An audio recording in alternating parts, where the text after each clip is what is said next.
As part of our ongoing attempt to make sure that this evaluation form has shared meaning, that we know what these terms mean and we have some sense for what distinguishes excellent from good, from satisfactory, from poor, from flawed and missing. I want to make sure that we have that shared meaning, so we've been taking a look at some sample speeches, both in a rougher version and in a more refined version. And so it's a way of just running through the rubric a couple of times to not only help you improve as a speaker, but help you improve as a critic. So what we're going to do now is take a look at Kathie's speeches. The first one we're going to take a look at is a rougher version of the speech in response to the thesis, "Online education will never replace traditional universities." So let's go ahead and take a look at this. Ideally, you would have your copy of the feedback form with you, so you can be sort of marking what you think in terms of as you're evaluating this speech. I would also recommend you flow the speech just so that you've got sort of the almost a descriptive account of what went down in that speech, as well as an evaluative account of what's going on in that speech. So let's go ahead and take a look at this now.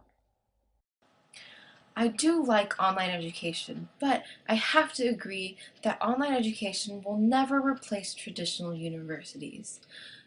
In college, I had an excellent mentoring relationship with one of my teachers.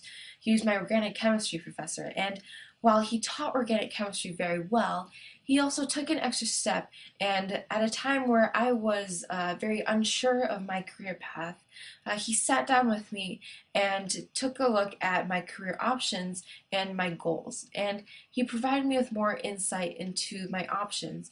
And not only that, but he also provided me with opportunities and encouraged me to look into paths that I hadn't considered beforehand. And so ultimately, this mentoring relationship that I had with him ultimately played a very large role in dictating where I am today and the career path that I chose to take. Now, had I enrolled in an online course for organic chemistry, I wouldn't have been able to get this mentoring relationship because I wouldn't have had that face-to-face interaction that I had with him that was so helpful in determining my career goals. Now, in terms of this mentoring relationship, there's been a huge amount of research to look into how this can affect educational outcomes. And so, in fact, educational research indicates that mentoring makes a huge difference in student success rates. And this entails graduation rates, course success rates, and just overall educational quality. And so this is something that online education will never be able to replicate because there's never going to be that face-to-face interaction that occurs with traditional universities. Something else that perhaps on-campus sites offer compared to online education is this idea of assessment of understanding.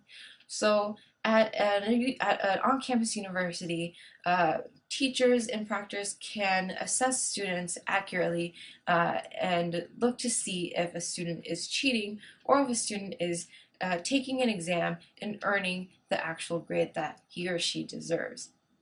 And so in this case, a teacher can match a score to a student and ensure that no cheating occurred and that certification of this grade is in fact correct.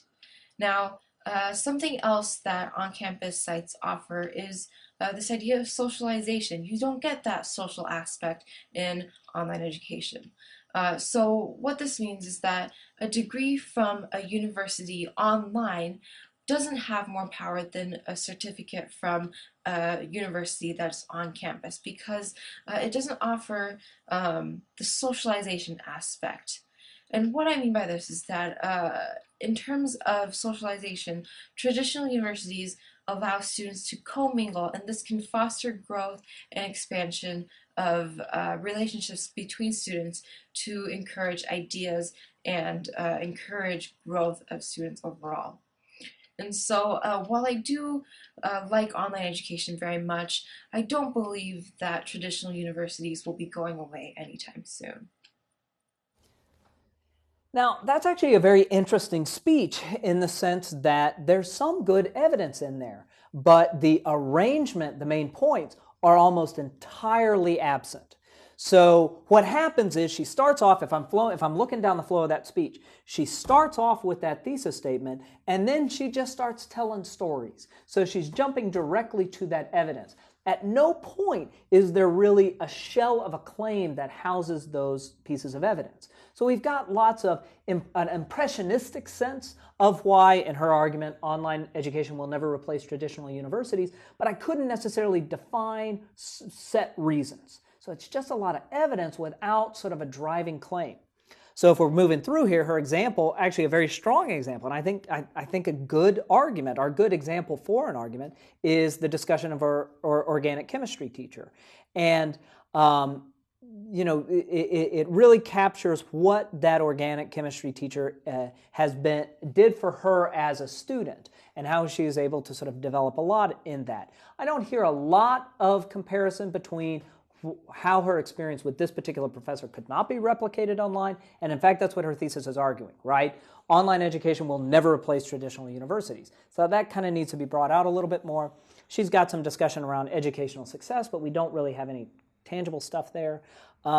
She's got some discussion of assessment, and ultimately I wrote down here, this needed better discussion of how this related to the comparative claim.